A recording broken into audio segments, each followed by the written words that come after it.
Hi, my name is Katie here at Lilo. Today I wanted to cover all my best tips for accurate and precise sewing. So before I show you my best tips, there's two things that I want to cover.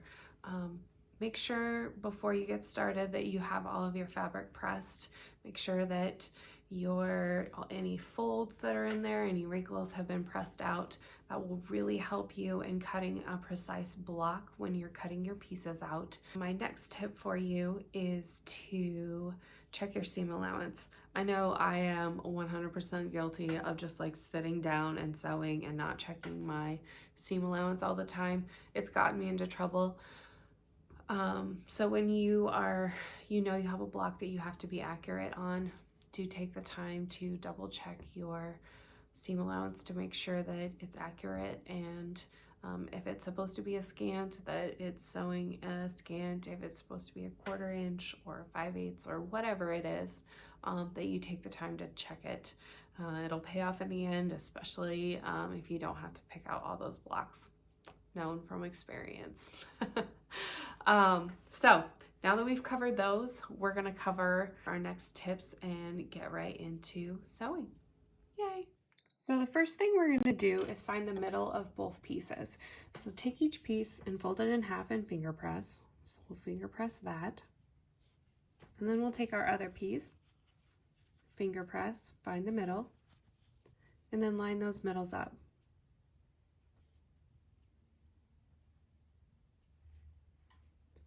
What this does is takes any slight difference in the sides and splits it between the edges. On this particular block, even with my best cutting skills, you can see that one is slightly longer than the other. If I had aligned these at the top, that extra would all end up here at the bottom. And then with each consecutive piece I added on, the extra would compound until I ended up with a totally skewed block. Something like this. You can see how that continued to build on itself, where if I went to add the next one, this is over a 1/4 inch, so I would have had to trim and lose it, or in some cases you can't even trim that away and you end up having to take the block apart and make it all over again. So this little trick will split that difference between both sides and you'll hardly even be able to tell. So we're going to take this in here and we'll sew our block.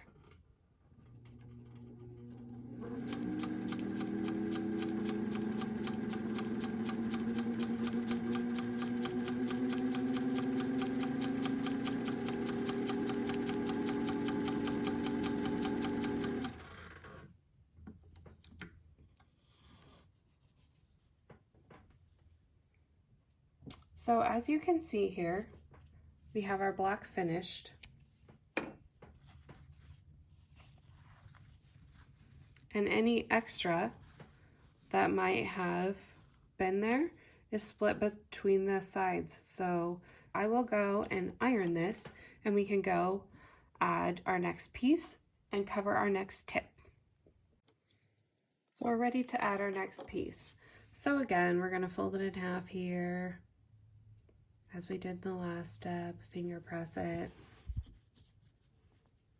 and then we'll line those up.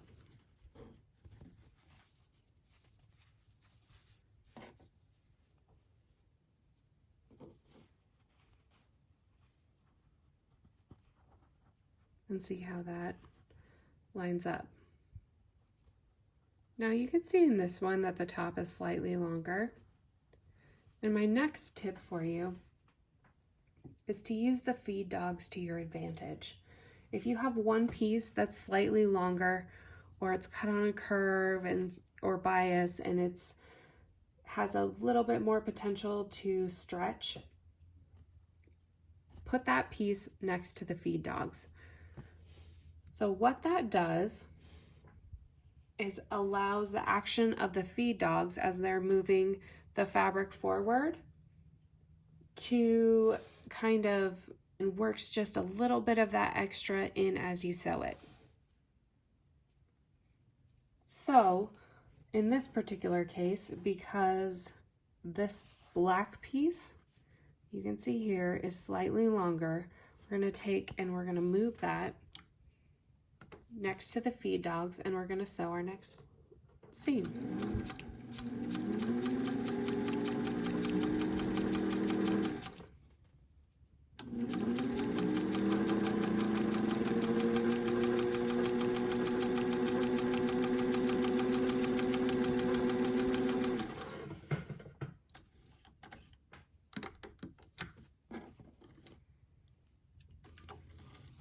Now you might not always be able to use this tip.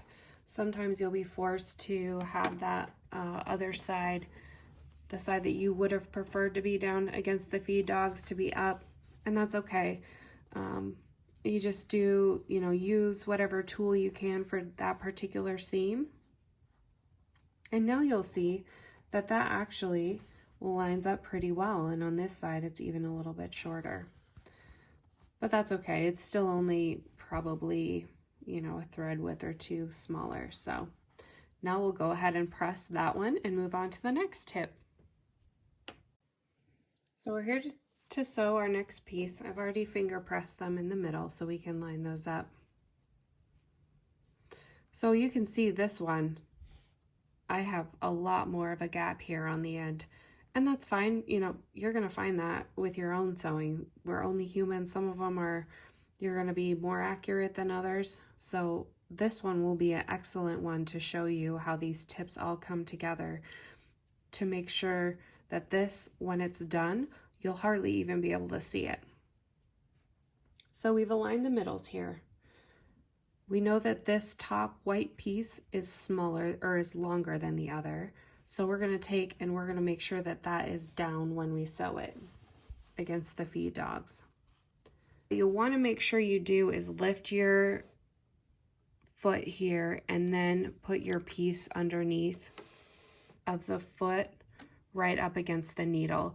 So if you're ever chain piecing, we don't want to start back here, or even just sewing in general, we don't want to start back here and have the foot move it along until it gets there, because what it does is those feed dogs move that fabric forward, and the top doesn't have feed dogs, so that fabric just incrementally gets pushed, and it'll get pushed back towards here. So the bottom one will shift forward, the top one will shift back, and you'll end up with a little gap.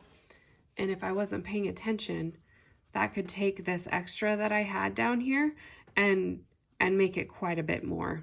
So we don't want to do that. So we want to make sure, let's realign these, make sure that I haven't shifted them too much. And so the next one. So we want to make sure that this extra here is split between the sides, that we're using the feed dogs to our advantage and having the white piece be down against them. We are going to lift up our foot and start our piece in there, and we're just going to sew slowly. So that's my next tip for you, is to sew as slow as you need to get an accurate, it's kind of getting bad punched there, to get an accurate seam. So check and recheck those edges as you go along. Make sure if it was a long seam that it hasn't shifted.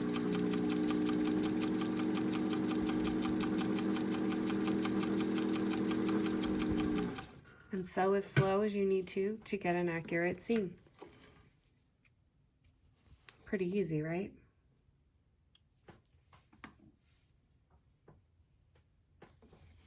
So now you can see that that extra that would have been here on each side has worked itself in and evened itself out, and you can hardly even tell. How cool is that? Okay, I'm gonna go press the seam and I'll show you the next one. So while I get this next block ready, next piece, let's cover what we went over. So we know the tip to fold our piece and meet the middle, or find the middle. So that's our first tip. So we're gonna line those up. Tip number 1. And you can see this one has even more of a overlap. So if I wasn't careful, I could really get myself into a pickle. But we're gonna line up those middles here. We'll flip it over so you can see a little better. That when you split the difference, there's hardly any on either side. Isn't that crazy? Okay, so we've lined up the middle. We're gonna have, tip number 2 was use the feed dogs to your advantage. So we're gonna make sure that this white piece is facing down against the feed dogs. Number 3 was line up those edges. So we're gonna wanna make sure that these pieces don't shift at any time and move while we're sewing. So just take your time, watch the edges, and we're good. This little end piece here, I got must have taken a little more out at the end here. So we'll just pay attention to that and kind of ease that difference in. And our last tip, which I gave you a little preview of the last one, was to make sure that we lift our presser foot and slide that fabric up next to where the needle is going to start. So here we go.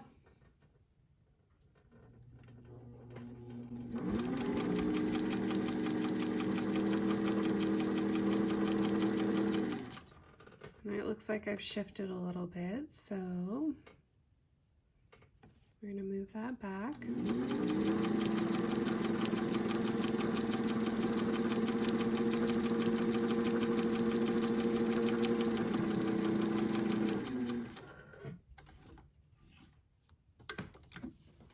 And here we go.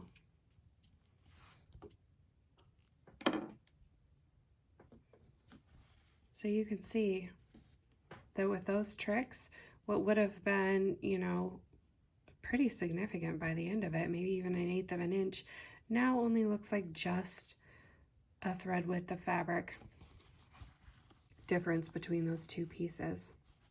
So now we'll go ahead and press those and move on to the next one.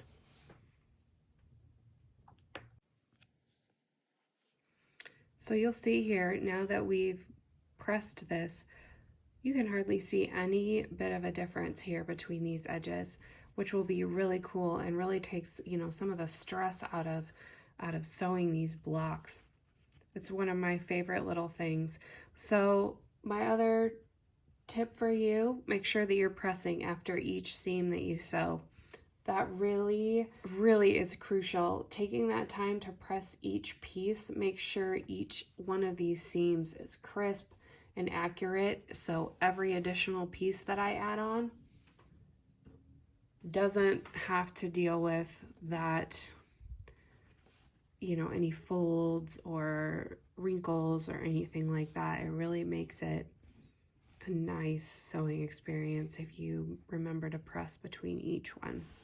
So I'll keep sewing these next pieces on here and we will continue on. So I wanted to show you this piece. This is a really good example of how those tips that we are covering here in this video can really take this from having pretty significant edge here difference, and it's going to split that between both sides and you'll hardly even see it. So we're going to, again, finger press and find the middle.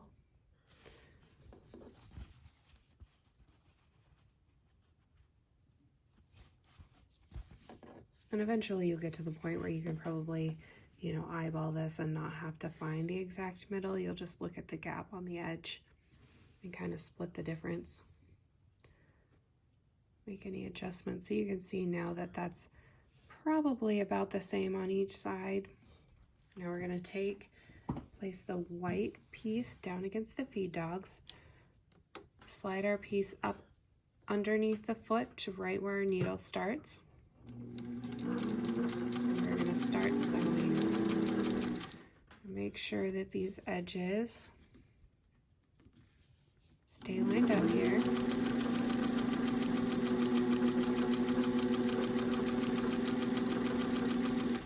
And sew as slowly as we need to make sure that that's straight seam.